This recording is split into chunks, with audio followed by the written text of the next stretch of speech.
Yes.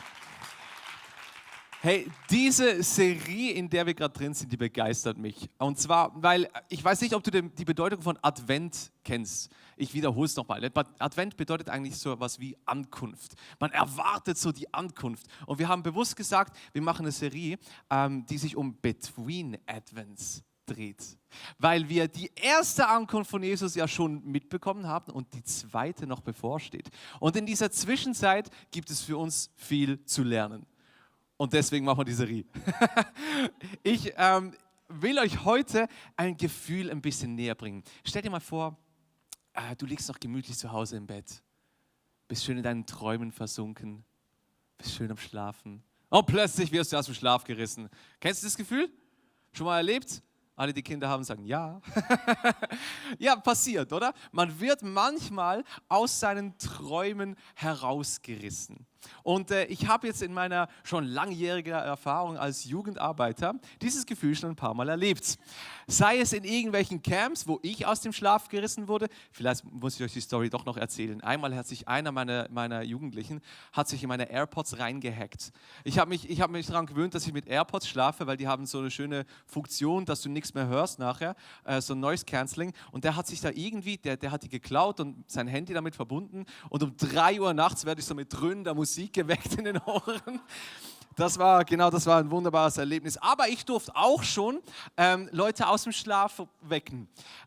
Und da, wer kennt noch Timon Sommerhalder, unseren alten Youth Pastor? Ja, sehr gut. Das war wirklich gut. Mit unserem Schlagzeuger Brandy habe ich mal was vorbereitet. Und zwar war der schön in seinem Zimmer am Schlafen und wir haben uns überlegt, ey, wie lustig wäre es, wenn wir Timon jetzt wecken würden. So ganz normal am Morgen, halt einfach anstatt mit Musik, so aus einer Box, mit dem Schlagzeug. Das wäre doch eine gute Idee.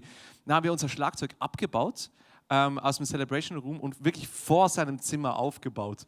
Ich weiß noch so, die Bassdrum war so an seiner Tür dran. Ne? Also wenn du so drauf geklopft hast, dann ging das schön an seine Tür. Und ich habe das Video gesucht, aber ich habe es leider nicht mehr gefunden. Ich mag mich noch erinnern, wie wir da so ready gesessen sind und ich habe dann Brandy so eingezählt. So. Und dann hat das durchs ganze Haus durchgedröhnt und das ganze Camp war wach. Und ich kann mir nur vorstellen, wie das Gefühl von Timon war, als er da in seinem Bett gelegen ist und plötzlich ein Schlagzeug quasi neben seiner Tür ihn aus dem Schlaf gerissen hat. Und dieses aus dem Schlaf reißen, das kennen wir in der Bibel auch. Manchmal gibt es Momente, da erzählt uns Jesus eine Geschichte und da geht es auch um Schlafen und um Wachsein. Und ich habe gedacht, für diese Predigt heute passt das ziemlich gut, weil ich weiß nicht, wie es dir geht, aber ich bin ein extremer Lichtschlafer. Kennt ihr das? Wenn es hell ist, bin ich wach. Wenn es dunkel ist, dann schlafe ich. Das macht doch Sinn. Und im Winter habe ich echt Probleme, weil es so lange dunkel ist die ganze Zeit. Wenn es so um 5 Uhr, 5:30 langsam dunkel wird, dann macht es bei mir langsam so, bin ja noch am Arbeiten. Ich hab das mega mit diesem Licht und ich habe das Gefühl, so im Winter sind wir manchmal ein bisschen so in einer langsameren, ein bisschen dunkleren Zeit, wo das mit dem Schlaf irgendwie mehr ein Thema wird. Und Jesus spricht genau in das rein. Und zwar gibt es eine Stelle in der Bibel, da redet Jesus über die Endzeit und er verpackt das immer in Gleichnisse, ja, also über die Zeit, wo er wieder zurückkommen wird und was wir in dieser Zeit machen sollen, was wir da tun sollen. Und ich habe euch heute eine Geschichte mitgebracht aus Matthäus 25. Ich lese euch mal die ersten 4 Verse hier vor. Dann wird es mit dem Himmelreich sein wie mit 10 Jungfrauen, die ihre Lampen nehmen und hinausgingen, den Bräutigam zu empfangen. 5 von ihnen waren töricht und 5 waren klug. Die Törichten nahmen wohl ihre Lampen, nahmen aber kein Öl mit.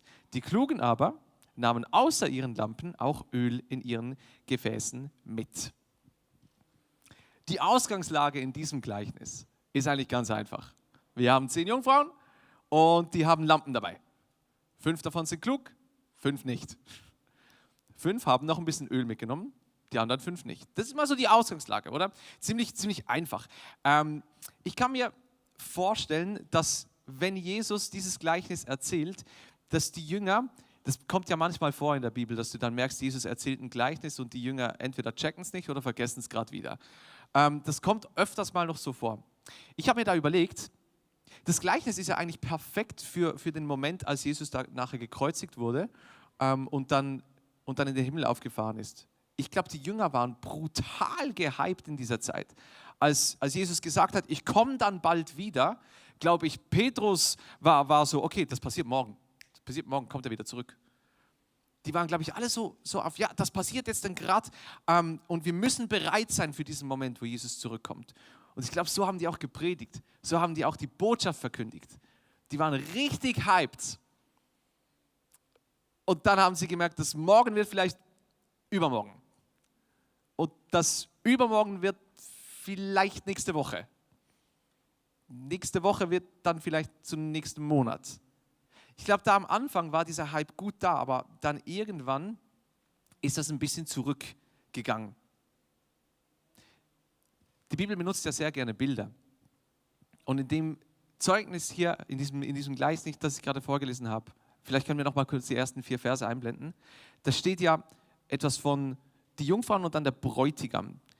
Die Bibel benutzt sehr gerne Bilder. Und vielleicht müssen wir das mal als Ausgangslage haben. Wenn von Braut und Bräutigam die Rede ist, dann ist eigentlich immer gemeint der Bräutigam Jesus und die Braut seine Gemeinde. Das muss man ein bisschen als Ausgangslage haben. Und jetzt stell dir mal vor, so diese Erwartung, ne? Der Bräutigam kommt und die Jungfrauen warten da und es sind alle gespannt. Und genau das Gleiche war wahrscheinlich bei den Jüngern so, als Jesus nicht mehr hier war. Alle sind gespannt darauf. Und dann passiert irgendwie nichts. Jesus kommt noch nicht sofort zurück. Und das Ergebnis lesen wir dann in Matthäus 25,5. Als nun der Bräutigam ausblieb, wurden sie alle müde und schliefen ein. Interessanter Vers, oder? Als nun der Bräutigam ausblieb, wurden sie alle müde und schliefen ein. Alle gehen schlafen. Nicht nur die 5 Törichten, auch die 5 Klugen. Alle schlafen sie ein. Das musst ihr merken für später, okay? Alle. Gut. Manchmal habe ich so Momente, da weiß ich, nächste Woche machen wir was Besonderes oder in 2 Wochen machen wir etwas Besonderes und ich fieber so diesem Tag entgegen. Ich habe das immer noch, auch mit 32 Jahren, wenn wir in den Europapark gehen. Ich habe das immer noch. Ich bin dann so, oh ja, wir gehen morgen in den Europapark, super. Und ich freue mich dann so innerlich und auch äußerlich sehr fest drauf und mache das auch bemerkbar und weiß genau, dann passiert das. Der Unterschied ist einfach, ich weiß, wann der Tag kommt. Und hier weiß man nicht, wo der Tag ist, wenn Jesus zurückkommt. Diese Spannung, die konnten die Jünger nicht so lange aufrechterhalten. Und in diesem Gleichnis sagt ihnen Jesus dann, ja, und wahrscheinlich werdet ihr alle einschlafen. Auch wenn ihr klug seid, wahrscheinlich werdet ihr einschlafen. Und ich finde das bis hierhin, das Gleichnis echt noch spannend, weil jetzt, ich interpretiere jetzt gerade so, ja, okay, ist ja klar, was Jesus uns sagen will. Wir sollen einfach wach bleiben. Einfach wach bleiben, dann kommt es gut, oder? Alle schlafen ein. Vielleicht ist es eine Warnung, schlaft nicht ein. Ich glaube, es geht noch einen Schritt weiter, weil nicht einschlafen, das ist was du machen kannst. Ich rede ja auch wieder aus Erfahrung. Wenn du mal so in einem Jugendcamp mitgeleitet hast, dann ist es ganz schlecht, wenn du als Leiter einschläfst. Okay? Es gibt Leitersitzungen, da haben wir zuerst mal so irgendwie 12 Dosen Red Bull hier stehen und wissen, heute gibt es eine lange Nacht, weil es ist Nachtgame und es ist Worship Night und wir müssen wach bleiben, bis nämlich all die dann im Bett sind. Sollten wir wach bleiben. Wach bleiben kannst du. Das kannst du aus deiner eigenen Anstrengung irgendwie mit einem 3-fachen Espresso, kannst du das bewerkstelligen. Das geht.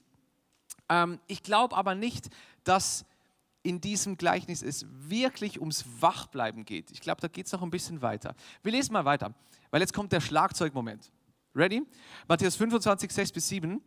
Mitten in der Nacht aber erhob sich ein Geschrei. Der Bräutigam ist da. Geht hinaus, ihn zu empfangen. Da standen die Jungfrauen alle auf und machten ihre Lampen bereit. Jetzt kommt also dieser Moment. Jetzt kommt der Bräutigam. Jetzt ist der Moment da. Jetzt müssen wir wach sein. Jetzt, let's go. Und dann steht in Vers 8-9, die Törichten aber sagten zu den Klugen, gebt uns von eurem Öl, denn unsere Lampen sind am Erlöschen. Da antworteten die Klugen, nein, es würde niemals für uns und für euch reichen. Geht lieber zu den Händlern und kauft selber noch einmal Öl.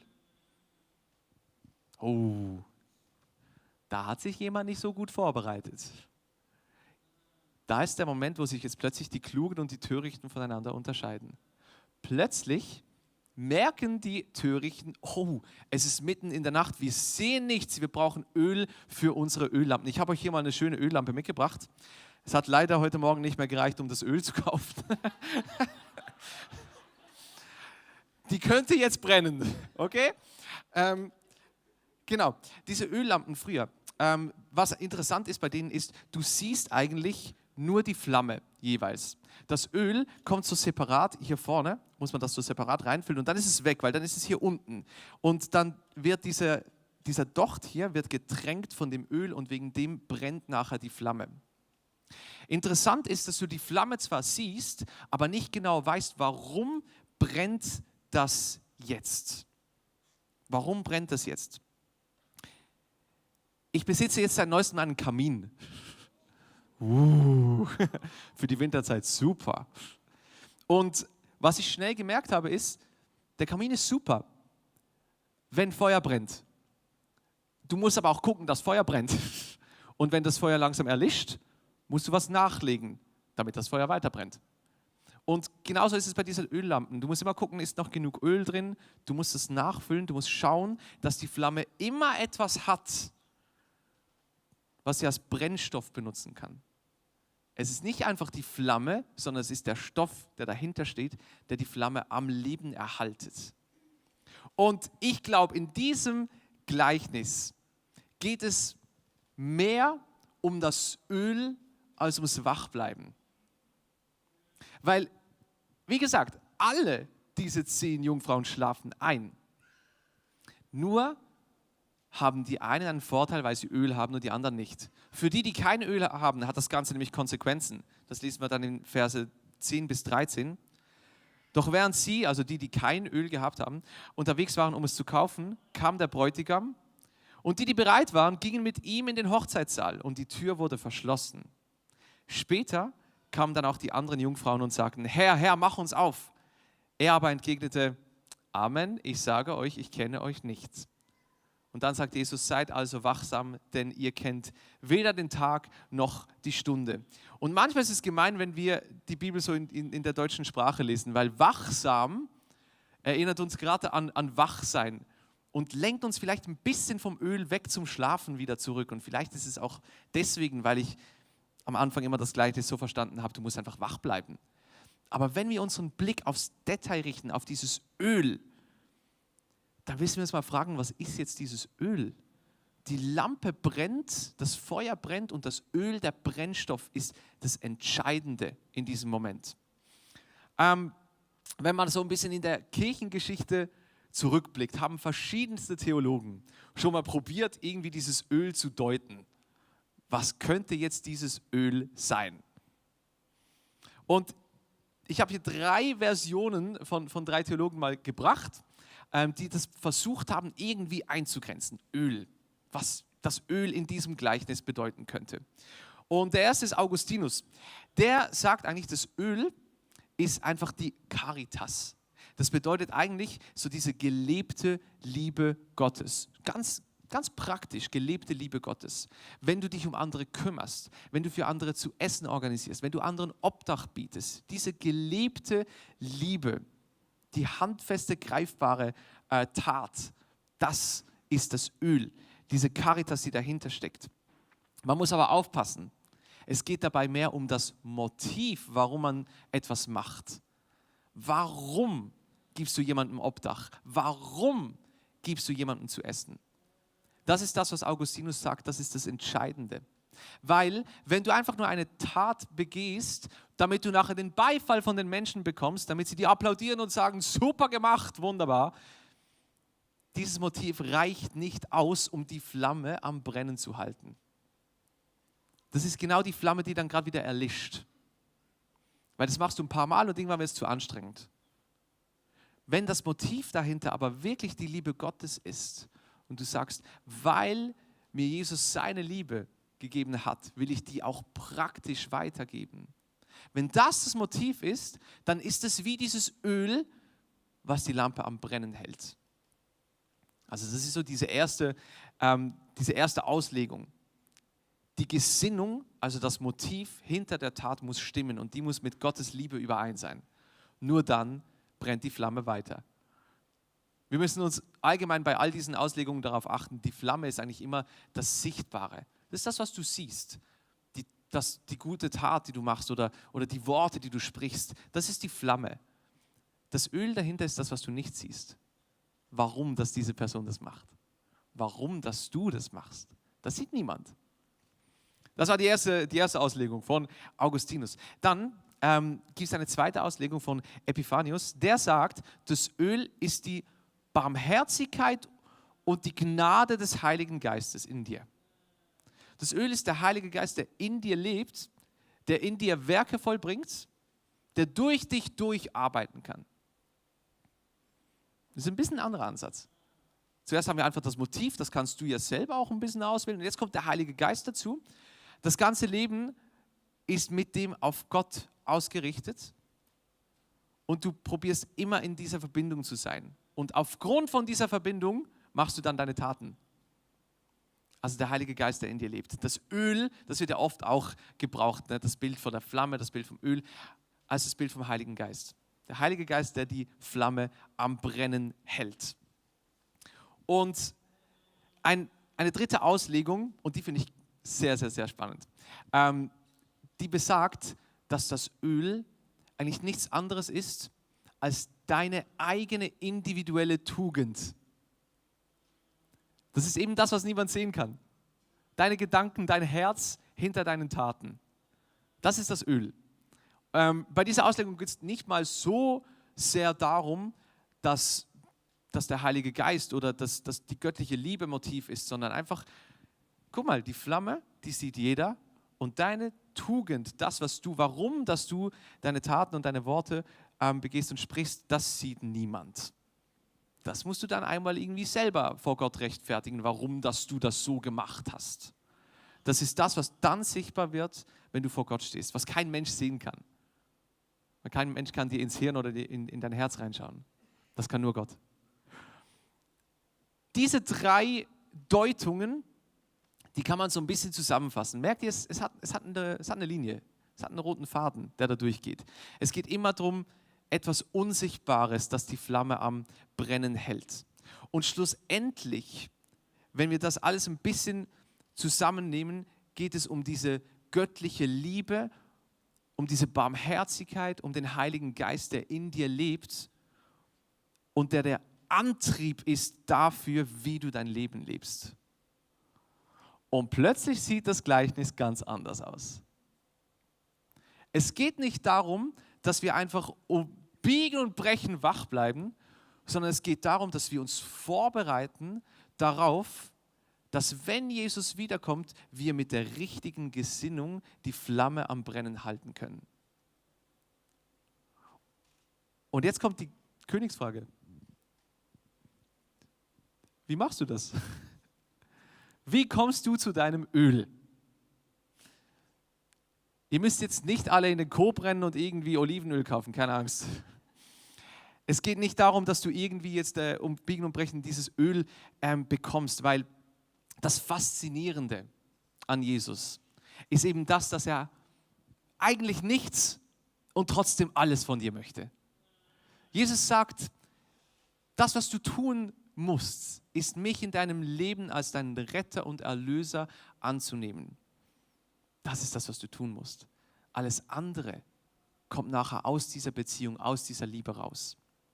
Es ist eben manchmal wie bei einer Blume oder wie bei einer Pflanze. Du kannst den Samen einsetzen in den Boden, du kannst es bewässern, du kannst es an die Sonne stellen, aber du kannst nicht neben der Blume stehen und die irgendwie zum Wachsen bringen.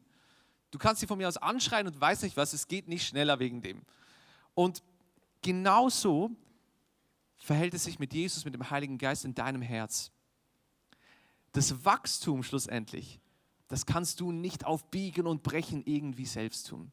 Und das ist die gute Nachricht, von der wir immer sprechen. Es ist nicht, dass du selbst die Anstrengung bringen musst, irgendwie dieses Öl da reinzubekommen und es dann irgendwie zum Brennen zu bringen, sondern das, was du tun musst, ist Jesus in dein Leben reinzulassen. Das ist das, was du tun musst.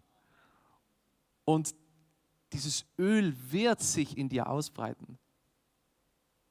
Weil all diese Dinge, die wir vorher darüber gesprochen haben, was ist dieses Öl?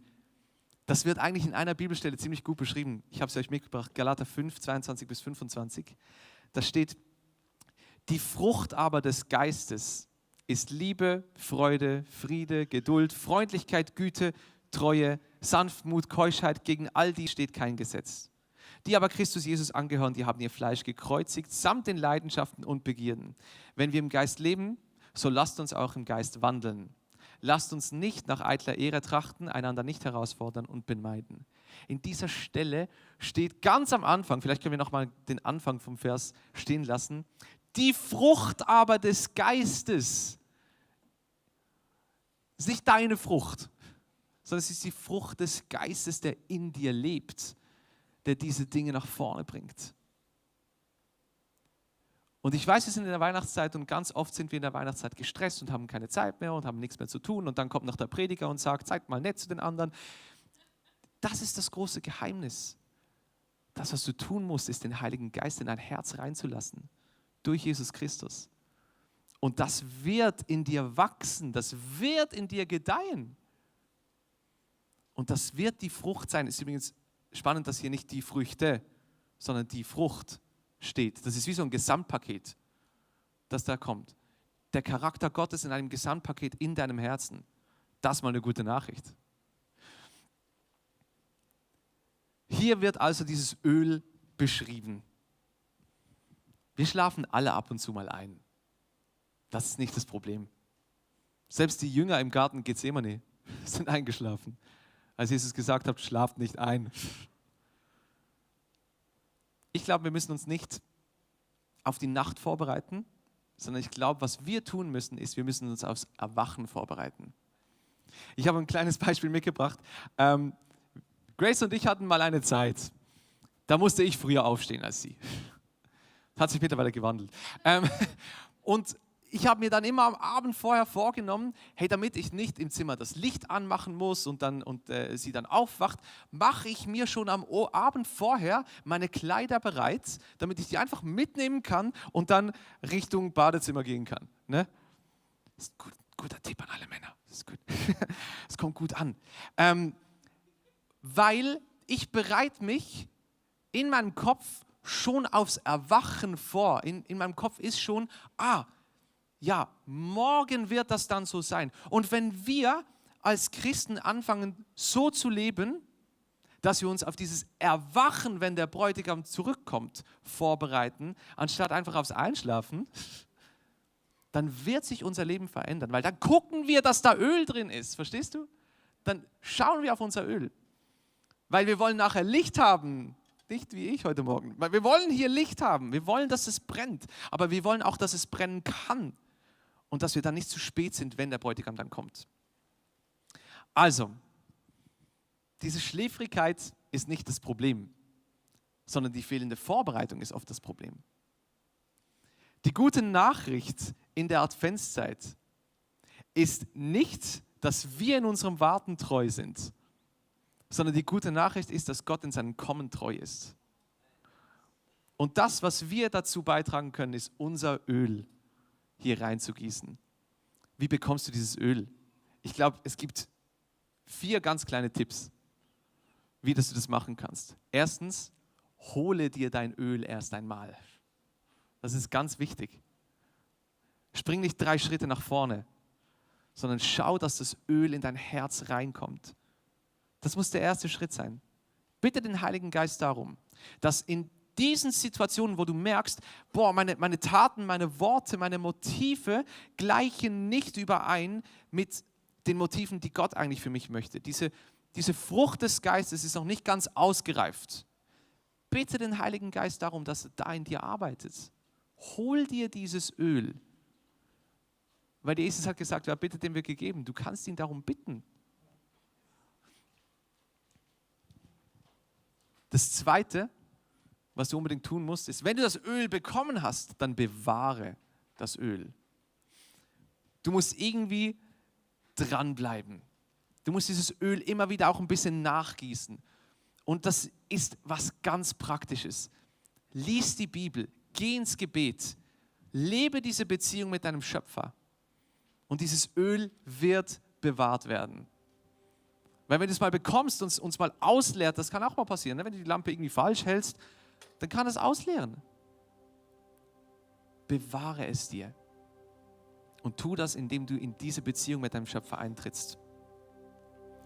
Und dann drittens, fokussiere dich aufs Erwachen.